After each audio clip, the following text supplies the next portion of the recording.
अब एशिया के पूरे अंडरवर्ल्ड का बादशाह मैं आई एम द किंग।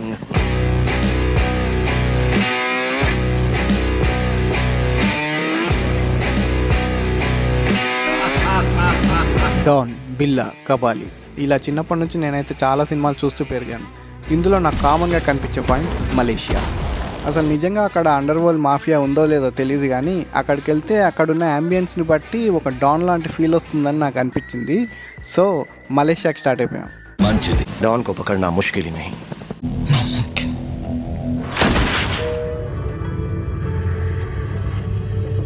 మేము పర్త్ నుంచి ఇండియాకి వెళ్తున్నాము హాలిడే కోసము. సో మలేషియాలో మధ్యలో స్టాప్ ఉంది చేంజ్ ఆఫ్ ఫ్లైట్స్ కోసం. సో అక్కడ 12 అవర్స్ లే ఓవర్ ఉంది. సో ఆ 12 అవర్స్ లే ఓవర్లో మేము ట్రాన్సిట్ తీసుకొని బయటికి వెళ్ళి అసలు డాన్ ఉన్నాడా లేదా, ఏం సంగతి, అసలు అండర్ వరల్డ్ మాఫియా అయిందని ఒకసారి చూసేసి వద్దామని ప్లాన్ చేస్తున్నాం. మరి ఎంతవరకు అయిద్దో ఒకసారి చూద్దాం. ఇంకా నైట్ డిన్నర్ అయితే వచ్చేసింది. ఇంకా మేము మలేషియాకి వెళ్తున్నాం కాబట్టి మలేషియన్ ఎయిర్లైన్సే తీసుకున్నాము. కానీ మలేషియన్ ఎయిర్లైన్స్లో మాత్రం ఫుడ్ అయితే చాలా బాగుంది, బాగా హెవీగానే పెడుతున్నారు, ఐటమ్స్ చాలా ఉన్నాయి. ఇంకా చూస్తుంటేనే ఒక న్యాప్ వేసి లేచే లోపల మార్నింగ్ అయిపోయింది. ఇంకా మార్నింగ్ సన్ రైజ్ అయితే చాలా బాగుంది ఫ్లైట్ నుంచి వ్యూ మాత్రం. సో ఇట్లా సన్ రైజ్ చూస్తుంటేనే ఫ్లైట్ ల్యాండ్ కూడా అయిపోయింది. సో మార్నింగ్ 5:30 అవుతుంది ఇప్పుడు అరౌండ్ ఇక్కడ మలేషియాలో. మలేషియాకి పర్త్కి పెద్ద టైం డిఫరెన్స్ అసలు ఏమి ఉండదు. సో టైం డిఫరెన్స్ ఉండదు కాబట్టి మనకి జెట్ లాగ్ కూడా ఏమి ఉండదు. ఇంకా ఫ్లైట్లో అంతా తిన్నాక కూడా ఈమెకు ఆకలి అవుతుంది. ఇంకా ఈమె కోసం ఒక హాట్ చాక్లెట్, నా కోసం ఒక కాఫీ తీసుకున్నాను డే మొత్తం కొంచెం ఎనర్జెటిక్ ఉండడానికి. లేదంటే ఇంత దూరం వచ్చి మబ్బు ముఖం వేసుకుంటే మొత్తం వేస్ట్ అవుతుంది ట్రిప్.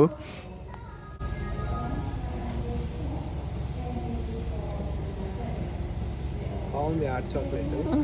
యాక్చువల్గా హాట్ చాక్లెట్ 2 తీసుకోవాల్సిందే. అవునా? భలే స్వీట్గా బాగుంది. చూద్దాం ఒకసారి.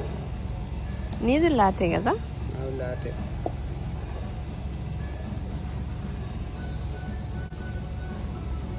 కూడా బాగుంది. ఇంకా ఎయిర్పోర్ట్లో కాఫీ తాగిన తర్వాత బయటకు వచ్చేసాం మలేషియా చూద్దామని. వెయిట్ అసలు బయటికి ఎట్లా వచ్చినాం? మలేషియాలో ట్రాన్సిట్ వీసా తీసుకోవాలంటే ఏం లేదు, ఒక డిజిటల్ అరైవల్ కార్డ్ అని ఉంటుంది. ఆ డిజిటల్ అరైవల్ కార్డ్ మనం ముందే ఫిల్ చేయాలన్నమాట. అందులో ఏముండదు, మన పాస్పోర్ట్ డీటెయిల్స్, ట్రావెల్ డేట్స్, తర్వాత మన అకామిడేషన్ డీటెయిల్స్, మనం అక్కడ ఏ హోటల్ ఉంటున్నాం ఏంది అనేది. మనకు ఒకవేళ మనకు అక్కడ ఉండే ఉద్దేశం లేకుండే కూడా మనం అక్కడ మాన్యువల్గా ఏదైనా హోటల్ నేమ్ మన గూగుల్ మ్యాప్స్లో చెక్ చేసి దాని అడ్రస్ డీటెయిల్స్ పెడితే సరిపోతుంది. అదేం పెద్ద కంపల్సరీగా అన్ని డీటెయిల్స్ ఉండాల్సిన అవసరం లేదు. కాకపోతే డీటెయిల్స్ అన్ని ఫిల్ చేస్తే చాలు. జస్ట్ ఆ అరైవల్ కార్డ్ అనేది మన ఫోన్లోనే వచ్చేస్తుంది. దాన్ని MDAC అంటారు, అంటే Malaysian digital arrival card. So అది మన ఫోన్లో వచ్చేస్తుంది, దాని బార్ కోడ్, దాని సిస్టమ్ అంతా వచ్చేస్తుంది. అది మన పాస్పోర్ట్ ఒకటి చూపించేస్తే సరిపోతుంది. మన బోర్డింగ్ పాస్ ఒకవేళ కావాలంటే మన నెక్స్ట్ ఫ్లైట్ డీటెయిల్స్, అంటే ట్రాన్సిట్ అంటే అదే కదా, నెక్స్ట్ ఫ్లైట్ ఉంది కానీ మనకు లే ఓవర్ ఉంది అంటే ఆ లే ఓవర్ టైంలో మనం బయటికి వెళ్ళి రావడం. సో అది నెక్స్ట్ ఫ్లైట్ డీటెయిల్స్ ఏమన్నా అడిగే ఛాన్స్ ఉంది. లేదంటే బోర్డింగ్ పాస్ ఉంటే అది డైరెక్ట్ చూపిస్తే ఇంకా బెటరు. ఒకవేళ అడుగుతారు, లేదంటే కంపల్సరీగా అడగాలి అనేది ఏమి ఉండదు. సో ఇవి ట్రాన్సిట్కి సంబంధించిన విషయాలు. ఇంకొకటి, ఒకవేళ డైరెక్ట్ ఇండియా నుంచి వస్తే ఏంది సంగతి, డైరెక్ట్ ఇండియా నుంచి వచ్చేట వాళ్ళకు కూడా వీసా ఉంటుంది అనమాట, టూరిస్ట్ వీసా. అది 30 days వరకు ఉంటుంది. అది డైరెక్ట్ ఇప్పుడు మనకు మలేషియాలో ఉన్న కండిషన్ ఏంటంటే December 2026 వరకు ఇండియన్స్కి అందరికీ ఫ్రీ టూరిస్ట్ వీసా అనమాట. ఏం వాళ్ళు మెన్షన్ చేయాల్సిన అవసరం లేదు. కాకపోతే డబ్బులు కూడా ఏం కట్టాల్సిన అవసరం లేదు. కాకపోతే సేమ్ ఇంతకుముందు చెప్పినట్టు MDAC Malaysian digital arrival card మనము ఆ డీటెయిల్స్ అన్ని ఫిల్ చేసి వాళ్ళకి సబ్మిట్ చేయాల్సి వస్తుంది. వాళ్ళు సబ్మిట్ చేస్తే వాళ్ళు ఆటోమేటిక్గా 30 days టూరిస్ట్ వీసా కొట్టేస్తారు. సో ఇది December 2026 వరకే. తర్వాత ఇది ఎక్స్టెండ్ అవుతుందా ఉండదా ఏంది సంగతి అనేది దాని తర్వాతనే తెలుస్తుంది మనకి వెబ్సైట్లో చెక్ చేస్తే. సో ఈ డిజిటల్ అరైవల్ కార్డ్ అనేది 3 days ముందే ఫిల్ చేయాల్సి వస్తుంది. దీన్ని నేను ఆ టైంకి అహెడ్ ప్లాన్ చేస్తా, నేను 2 months ముందే ఫిల్ చేస్తా, 1 month ముందే ఫిల్ చేస్తా అంటే వర్కౌట్ కాదు. ఎందుకంటే ఇది ఓన్లీ 3 days మాత్రమే వ్యాలిడిటీ ఉంటుంది దీనిది. సో నా అడ్వైజ్ ఏంటంటే 2 days ముందు ఫిల్ చేయడం బెటర్. ఎందుకంటే ఫ్లైట్ అప్పుడప్పుడు డిలేస్ ఏమన్నా అయ్యి కొంచెం టైం అటు ఇటు అయినా కానీ ఇంకొక 1 day మనకు ఎక్స్ట్రా ఉంటుంది కాబట్టి అది వ్యాలిడిటీ మనకు సరిపోతుంది. ఇదేమంత మ్యాండేటరీ ఏం కాదు. ఒకవేళ వ్యాలిడిటీ అయిపోతే కూడా అక్కడ ఆన్ ది స్పాట్ కూడా మనము డిజిటల్ అరైవల్ కార్డ్ మనం ఫిల్ చేసి అక్కడ వాళ్ళు ఐప్యాడ్స్ ఇస్తారు, అక్కడ ఫిల్ చేసి కూడా సబ్మిట్ చేయొచ్చు. కానీ ముందే ఫిల్ చేసి ఏంటంటే మనకు హ్యాజల్ ఫ్రీ, అంటే టెన్షన్ ఫ్రీ ఉంటుంది, డైరెక్ట్ వెళ్ళిపోవచ్చు. కొన్నిసార్లు సిచ్యువేషన్స్ ఎట్లుంటాయి అంటే కోవిడ్ అవుట్బ్రేక్ అయిన టైంలో అట్లాంటి సిచ్యువేషన్స్లలో ముందే డిజిటల్ అరైవల్ కార్డ్ ఎవరైతే ఫిల్ చేసారో వాళ్ళనే పంపిస్తుండే అనమాట. అక్కడికి ఆన్ ది స్పాట్ వచ్చి ఫిల్ చేసిన వాళ్ళని పంపించకుంటుండే. సో అట్లాంటి సిచ్యువేషన్స్ ఏమన్నా సడన్గా ఎదురైతే మనకి ఇబ్బంది అవుతుంది కాబట్టి దాన్ని ముందే మనం ఫిల్ చేసి పెట్టుకుంటే మనకు కూడా టెన్షన్ ఫ్రీ. అంటే డైరెక్ట్ ఫోన్లో అదొక బార్కోడ్ పాస్పోర్ట్ ఒకటి చూపిస్తే మనకు స్టాంపింగ్ వేసి ఇచ్చేస్తారు కాబట్టి చాలా ఈజీ. అక్కడ కూర్చొని నానా టెన్షన్లు పడే బదులు ముందే ఫిల్ చేసిపోవడం బెటరు. సో నెక్స్ట్ ఇప్పుడు మనము బయటికి వెళ్తున్నాము. ఎక్కడ వెళ్తున్నామో చూద్దాం. ఇంకా పికప్కి అయితే డ్రైవర్ వచ్చేసినాడు. ఇది సెకండ్ టైం నేను మలేషియాకి రావడం. ఫస్ట్ టైం వచ్చినప్పుడు అయితే డ్రైవర్ ఒక నేమ్ ప్లేట్ పట్టుకొని నిలబడ్డాడు, నా నేమ్ ప్లేట్. అప్పుడు బాగా అనిపించిండే. ఇప్పుడైతే లోపల ఉన్న అతనే ఎస్కార్ట్ చేసిండు డ్రైవర్ దగ్గరికి. ఇక్కడ మలేషియా రోడ్లు చూస్తే మాత్రం మన హైదరాబాద్ రోడ్లు చాలా బెటర్ అనిపిస్తాయి. అసలు టూ మచ్ ట్రాఫిక్ ఉంటుంది. అంటే మంచిగా దుమ్ము అట్లాంటిది ఏమి ఉండదు, కానీ ట్రాఫిక్ అయితే టూ మచ్ ఉంటుంది. టోల్స్ అయితే అయిందానికి కాందానికి 5 minutes ఒకసారి కట్టాలి. ఇదైతే నాకు టూ మచ్ అనిపించింది. ఇక సైట్ సీయింగ్ చూసుకుంటూ వెళ్తున్నాము. ఇంకా కనిపించిన కాడల్లో ఆగలేం కాబట్టి ఎక్కడైతే మంచి స్పాట్ అనిపిస్తుందో అక్కడ కొంచెం కెమెరాతోటి వీడియో షూట్ చేసుకుంటూ అట్లా వెళ్ళిపోతున్నాము. ఒక స్టేడియం కనిపించింది, బాగా అనిపించింది. తర్వాత బిల్డింగ్స్ చాలా కనిపిస్తున్నాయి. సో హైవే కూడా మంచిగా అనిపిస్తుంది. సో ఇవన్నీ చూసుకుంటూ క్యాప్చర్ చేసుకుంటూ వెళ్ళిపోతున్నాము. ఇంకా మామూలుగా ఇక్కడ న్యూ ఢిల్లీ, ఓల్డ్ ఢిల్లీ లాగా మలేషియా 2 రకాలు, న్యూ మలేషియా, ఓల్డ్ మలేషియా. అంటే కొత్త న్యూ మలేషియాలో కొంచెం బిల్డింగ్స్ అవన్నీ కొంచెం హైఫై ఉంటాయి, కొంచెం బాగా డెవలప్డ్ ప్లేస్ అనమాట.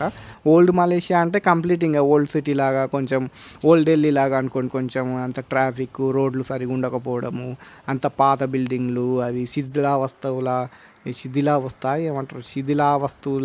టైంలో ఉన్న బిల్డింగ్లు అట్లాంటివన్నీ కనిపిస్తాయి. ప్రస్తుతం వచ్చింది అయితే న్యూ మలేషియానే. దీన్ని KL టవర్ అంటారు, అంటే కోలాలంపూర్ టవర్. సో దీన్ని మనం చూడొచ్చు. ఇది 421 meters లాంగ్ ఉంటుంది. సో దీన్ని మనం పైకి వెళ్ళి చూడొచ్చు. దీని టికెట్ వచ్చేసి 90 ringgits ఉంటుంది. 90 అంటే ఇప్పుడు మేము ఇద్దరం కాబట్టి 180 ringgits అనమాట. ఆల్మోస్ట్ ఒక 3000 rupees Indian currency, 3000 to 4000 rupees Indian currency. Tower height వచ్చేసి 421 meters. మామూలుగా ఐఫిల్ టవర్ హైట్ వచ్చేసి 330 meters, అంటే దానికంటే ఎక్కువ అనమాట. ఒక 100 meters ఎక్కువ ఉంటుంది ఇది. ఇంకా వరల్డ్లో టాలెస్ట్ బిల్డింగ్ వచ్చేసి బుర్జ్ ఖలీఫా, అది దుబాయ్లో ఉంది. అది 828 meters అనమాట. 828 metersలో ఇది హాఫ్ చేస్తే ఇది 421 meters వస్తుంది. ఇది దాంట్లో హాఫ్. కాకపోతే ఈఫిల్ టవరే మనకు పెద్దగా అనిపిస్తుంది. 330 meters అయినా కానీ ఐఫిల్ టవర్ చాలా పెద్దగా అనిపిస్తుంది. సో దాంతో పోలిస్తే ఇంకో 100 meters ఎక్కువ కాబట్టి ఇది కూడా మంచి, అంటే పెద్దగా ఉంటుంది, మంచి వ్యూ కూడా ఉంటుంది. మలేషియాలో అయితే ఎండలతో పాటు హ్యూమిడిటీ కూడా చాలా ఎక్కువ, ఇండియా కంటే ఎక్కువ ఉంటుంది మలేషియాలో. సో అసలు తట్టుకోలేము. ఇంకేదో ఒకటి కింద మీద పడి ఇంకా చూడాలి కాబట్టి మేము వెళ్తున్నాము. కాకపోతే డ్రింక్స్ అట్లాంటివి ఏమన్నా ఉంటే తీసుకుంటూ ఉండాలి రెగ్యులర్గా ఇంటర్వెల్స్లో. వాటర్ కూడా బాగా ఫ్రీక్వెంట్గా తాగుతుండాలి, లేదంటే చాలా ప్రాబ్లం అయింది, డిహైడ్రేషన్ అయ్యి. ఈ లిఫ్ట్ కూడా చాలా ఫాస్ట్ ఉంది. 420 meters హైట్ ఉంది, కానీ అసలు less than 1 minute వెళ్ళిపోయింది ఇది. ఇంకా మొత్తం మీద పైకి అయితే వచ్చేసినాము. సో 180 ringgits ఖర్చు పెట్టిన దానికి ఫలితం దక్కుతుందో లేదో చూడాలి.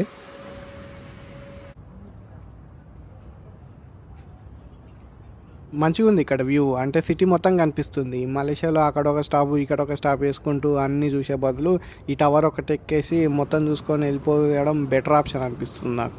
ఈ బ్యాగ్ ఊకే కనిపిస్తుంది కాబట్టి ఆ బ్యాగ్ ఏమైనా ప్రమోషన్ అనుకున్నారు. అసలు నాకు ఆ బ్యాగ్కి ఏం సంబంధం లేదు. ఆ కనిపించేది పెట్రోనాస్ ట్విన్ టవర్స్. ఇది వరల్డ్లోనే టాలెస్ట్ ట్విన్ టవర్స్. దాని దగ్గర కూడా వెళ్దాం కాసేపట్లో.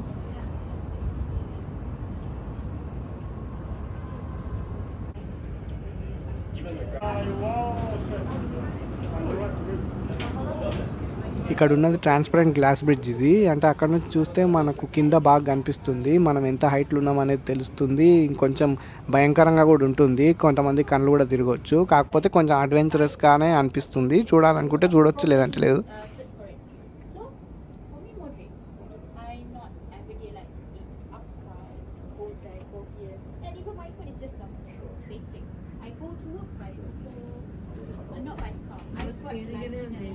దాసేని భయమవుతుంది నాకు.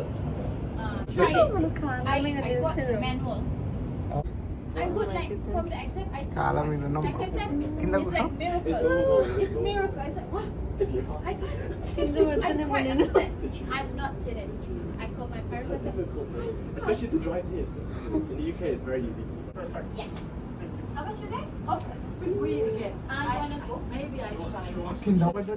ఇది మెల్బోర్న్లో కూడా నేను గ్లాస్ బ్రిడ్జ్ ఎక్కినా కానీ అది ఇంత ట్రాన్స్పరెంట్గా లేదు. అది కొంచెం మరి ఎక్స్ట్రా ప్రికాషన్ ఎక్స్ట్రా సేఫ్టీ కొంచెం గ్లాస్ మందం ఎక్కువ అనిపించింది.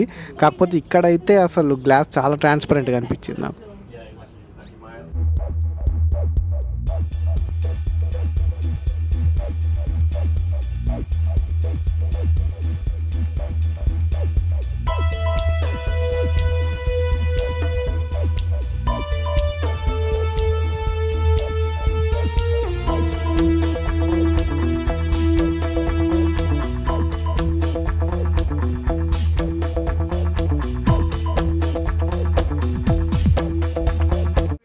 ఇంకా ఈమెకు మళ్ళీ ఆకలి అవుతుంది. ఇంకా అక్కడిక్కడ చూస్తుంది ఏమైనా దొరుకుతుందేమో అని చెప్పేసి. ఇంకా ప్రతి ఒక్కరు టైం అయిపోయింది దొబ్బయ్య అంటున్నారు. ఇంకా కింద మీద పడి చూస్తే ఒక స్వీట్ కార్న్ దొరికింది. ఇంకా అది తీసుకొని సాటిస్ఫై అయింది. ఇంకా మా డ్రైవర్ వచ్చేసిండు. ఇంకా ఎక్కడ తీసుకుపోమంటే అక్కడ తీసుకుపోతా అంటున్నాడు. ఇంకా మేము పక్కన పెట్రోనా టవర్స్ తీసుకెళ్ళా అని చెప్పినాము. ఇంకా అక్కడికి వెళ్తున్నాం.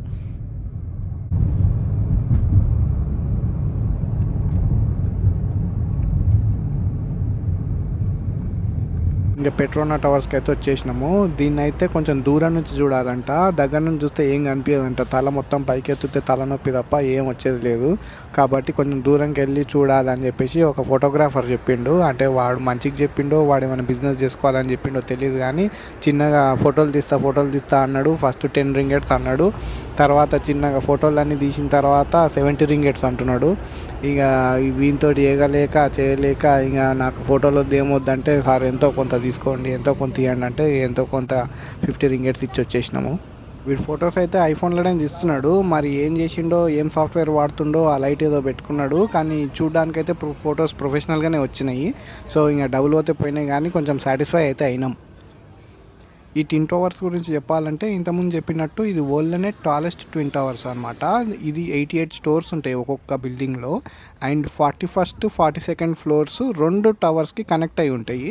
సో దాని ద్వారా మధ్యలో ఒక బ్రిడ్జ్ లాగా ఏర్పడుతుంది. అండ్ ఇది 451 మీటర్స్ హైట్ ఉంటుంది ఈ ట్విన్ టవర్స్. ఇవే వాడు తీసిన కళాఖండాలు. కాకపోతే ఇది ల్యాండ్స్కేప్లో ఉంది కాబట్టి మొత్తం ఫోటో చూపించలేకపోతున్నాము. కాకపోతే బాగానే తీసిండు. పైన టవర్ కూడా బాగానే వచ్చింది, ట్విన్ టవర్స్ 2.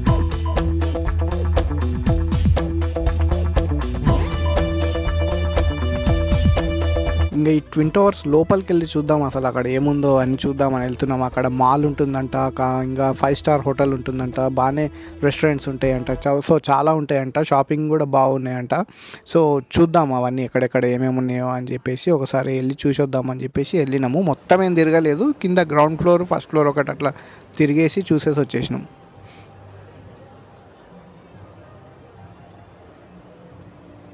మేము రంజాన్ టైంలో వెళ్ళినాము. ఇది ముస్లిం కంట్రీ కాబట్టి బాగా వాళ్ళ యాంబియన్స్ బాగుంది, రంజాన్కి తగ్గ యాంబియన్స్. సో ఆ డేట్స్ అవన్నీ చాలా అమ్ముతున్నారు వాళ్ళు, హలీం అట్లాంటివి. సో షాపులు కూడా అట్లాంటి యాంబియన్స్ అట్లా ఉన్నాయి అన్నమాట, బాగా డెకరేట్ చేసి. అంతా బాగానే ఉంది కానీ ఎక్కడ ఒక్కడు కూడా సూట్ వేసుకొని తిరుగుతలేడు. డాన్ సినిమాలో చూపించినట్టు ఆ గ్యాంగ్స్టర్లు కానీ అట్లాంటి కల్చరు యాంబియన్స్ ఎక్కడ నాకు కనిపించలేదు. ఇవి జస్ట్ ఇంకా సినిమాలలో అట్లా చూపిస్తున్నట్టున్నారు. ఇంకా రోడ్స్ చాలా చూశాను, ఎక్కడ గ్యాంగ్స్టర్ లాగా ఏదో గొడవలు అవుతున్నట్లు అట్లా ఎక్కడ ఏం కనిపించలేదు నాకైతే. ఇంకా ఈ మాల్ అయితే కొంచెం చూసేసి వెళ్ళిపోతున్నాము. ఇంకా నెక్స్ట్ ఓల్డ్ ఢిల్లీకి వెళ్ళినట్టు ఓల్డ్ మలేషియాకి వెళ్ళిపోదాము. ఇదే ఓల్డ్ మలేషియా. ఇక్కడ ఒక టెంపుల్ తప్ప చూడడానికి ఏం పెద్ద ఉండవు. కాకపోతే ఈ టెంపుల్ కూడా చూడాలంటే కొంచెం ట్రెక్కింగ్ చేయాల్సి వస్తుంది. కొంచెం హైట్లో మెట్లు ఉంటాయి, బాగా ఎక్కుతేనే అది మనం చూడగలుగుతాం అన్నమాట. ఇంకొకటి అక్కడికి ఎక్కిన తర్వాత కేవ్స్ అవి బాగుంటాయంట. కాకపోతే ఇంకా నాకంత ఇప్పుడు ప్రస్తుతం ఉన్న సిచ్యువేషన్లో నాకు అంత ఓపిక లేదు కాబట్టి నేను ఇంకా 2 కొబ్బరికాయలు కొట్టుకొని తినేసి తాగేసి జంప్ అయిపోయినాం. మూవీ షూటింగ్స్ కూడా బాగానే అయినాయి ఇక్కడ. బిల్లా అట్లాంటి తెలుగు ఫిలిమ్స్, కొన్ని హిందీ ఫిలిమ్స్ బాగానే అయినాయి ఇక్కడ, గ్యాంగ్స్టర్ ఫిలిమ్స్.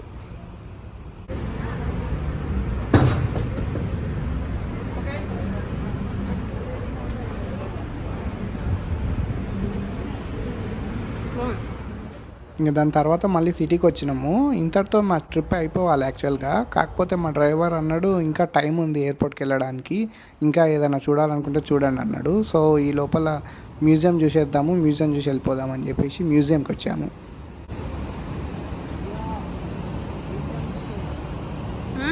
నిగారా అంటారు మ్యూజియం, నిగారా. ఇక్కడ పోలీసు వాళ్ళు అయితే కనిపించారు. నేనైతే ఏంది ఇది మలేషియాలో డాన్లు గన్నులు చేజులు మొత్తం అండర్ వరల్డ్ మాఫియా ఉంటుంది, ఏంది ఎవడు ఎడ కనిపిస్తలేడా అంటే అట్లేం ఉండదు, ఇది మలేషియా చాలా ఫ్రెండ్లీ కంట్రీ అన్నాడు. ఇంకా సరే నువ్వు ఫ్రెండ్లీ పోలీస్ అయితే మరి నాకు కూడా ఒక ఫోటో ఇవ్వి అంటే సరే అని ఒక ఫోటో కూడా ఇచ్చిండు. ఇదే ఆ ఫోటో. మలేషియాలో అయితే చాలామంది ఇండియన్ ఇమిగ్రెంట్స్ ఉంటారు. ఎందుకంటే 1800s నుంచి 1900s టైంలో బ్రిటిష్ వాళ్ళు రూల్ చేసే టైంలో చాలామందిని వర్క్ కోసం అని చెప్పేసి ఇక్కడికి మైగ్రేట్ చేయించారు. ఎస్పెషల్లీ రోడ్స్ వేయడానికి, రైల్వేస్లో వర్క్ చేయడానికి, ప్లంబింగ్, ఫ్లోరింగ్ ఇట్లాంటివి చేయడానికి చాలామంది లేబర్ని ఇక్కడ రిక్రూట్ చేసుకొని మైగ్రేట్ కూడా చేయించారు. అందులో తమిళనాడు నుంచి చాలామందిని రిక్రూట్ చేసుకున్నారు. So compare to all parts in India Tamil Nadu వాళ్ళు ఎక్కువ మంది ఉంటారు ఇక్కడ, తమిళియన్స్. ఇది ఇక్కడ మ్యూజియం గవర్నమెంటే మెయింటైన్ చేస్తుంది కాబట్టి తక్కువ కాస్టే ఉంది టికెట్ ప్రైస్, 5 రింగెట్స్ ఒక టికెట్. సో అది అంత పెద్ద ఎక్స్పెన్సివ్ ఏం కాదు కదా.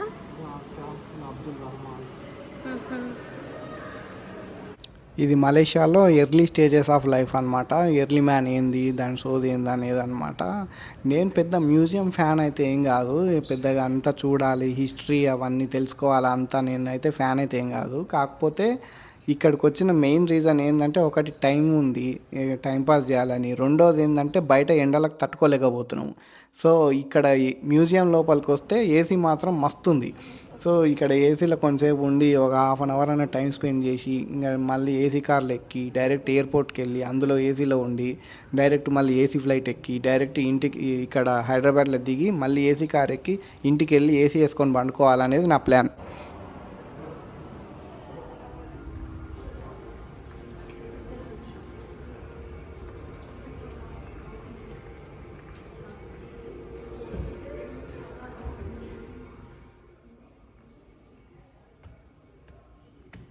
ఇక్కడ వార్లో వాడిన కొంచెం ఎక్విప్మెంట్ అయితే ఉంది.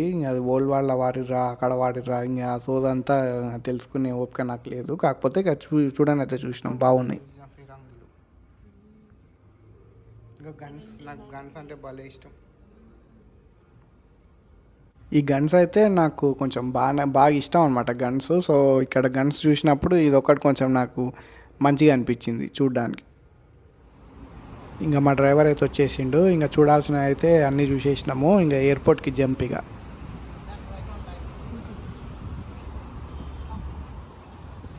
ఇంకా మన డ్రైవర్కి అయితే బాయ్ చెప్పేసి వెళ్ళిపోతున్నాము. ఫ్లైట్కి అయితే ఇంకా టైం ఉంది. సో ఇక్కడ ఎయిర్పోర్ట్లోనే ఒక అథెంటిక్ మలేషియన్ రెస్టారెంట్ ట్రై చేద్దామని చెప్పేసి వచ్చినాము.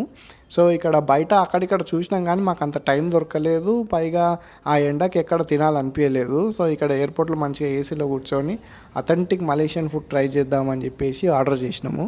ఒక స్పైసీ నూడిల్స్ ఆర్డర్ చేసినాము. అందులో సోయా సాస్ తప్ప ఏం లేదు. కాకపోతే బాగుంది టేస్ట్ అయితే, మనకు రెగ్యులర్ టేస్ట్ కాకుండా కొంచెం వాళ్ళ అథెంటిక్ టేస్ట్ ఏదో సంథింగ్ అయితే వచ్చింది, మాకు అది తెలిసింది. ఇంకొకటి ఇంతకుముందు చూసినట్టు ఒక హాట్ పాట్ అంటారంట దాన్ని, అందులో ఒక బాయిల్డ్ ఎగ్, కోకోనట్ సూప్లో ఏదో సంథింగ్ వాళ్ళ స్పైసెస్ యాడ్ చేసి సంథింగ్ చేసిర్రు, కోకోనట్ ఫ్లేవర్ ఉంది అదంతా బాగా.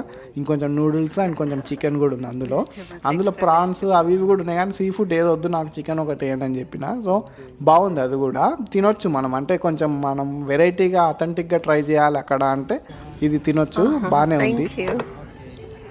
ఈ సర్వర్ని నోటీస్ చేయండి. మాకు వచ్చినప్పటి నుంచి కొంచెం డిస్కంఫర్ట్ ఉంది, ఇన్కన్వీనియంట్ ఉందంటే అది వీడి వల్లనే. ఇక వచ్చినప్పటి నుంచి అక్క ట్రై చేయండి, ట్రై చేయండి, నువ్వు మా అక్కలాగా నువ్వు మా అమ్మలాగా అన్నట్టు కింద మీద పడి మా షైనీకి అయితే ఓవర్ అటెన్షన్ ఇస్తుండు వాడు. ఇంకా నాకు పిల్లలు ఉన్నారు, నాకు 2 పిల్లలు ఉన్నారు, నాకు 5 స్టార్ రేటింగ్ ఇవ్వండి, నాకు 5 స్టార్ రేటింగ్ ఇవ్వండి అని ఒకటే అడుక్కుంటున్నాడు వాడు. అదైతే నాకు కొంచెం డిస్కంఫర్ట్గాను ఇన్కన్వీనియంట్గా కూడా అనిపించింది నాకైతే. ఇక్కడ mini forest flowers, some butterfly garden అట్లాంటిది ఏదో ఉంది. కాకపోతే మేము పోయిన టైంకే క్లోజ్ చేసేసారు అది. ఇంకా చేసేదేం లేక ఫ్లైట్ ఎక్కేసినాము. ఇంకా ఇంతటితో మా ట్రిప్ అయిపోయింది. ఇంకా చూడాలన్నా వద్దా అనుకుంటూ ఈడిదాకా వీడియో చూసినందుకు థ్యాంక్స్.